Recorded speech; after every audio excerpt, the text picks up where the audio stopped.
Hello guys, for today's video guys, kay magluto mi og lechon. Ako sang gipulihan si Dim og luto sa lechon. Ingon anion no siya pagluto no kanang hinay-hinayon ra nimo siya pag tuyok-tuyok.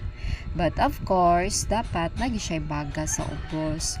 Uling na siya no, gibutangan na siya usa ka sakong uling. Diha gibaga unya mo na siya ang baga ang muluto sa lechon.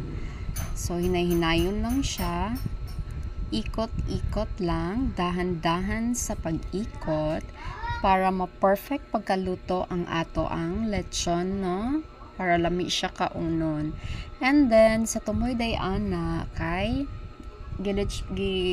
kuanan mo na siya og manok, giapilan og manok na gilitsyon pod ang manok duha ka buo moy gibutang diha sa tumoy para mausara siya og kaluto. Ingon anaon lang siya pagluto, no, dapat hinay-hinayon ra siya pag tuyok-tuyok para lami ang iyahang result, para lami siya kaunon, perfect ang iyahang crispiness sa iyang panit.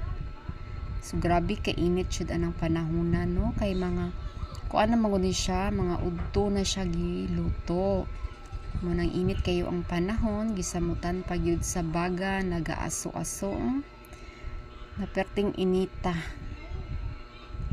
So dili lalim magluto og lechon, no, kay kinahanglan gyud og kanang mga pila ka oras usa maluto ang lechon. Ingon anaon lang.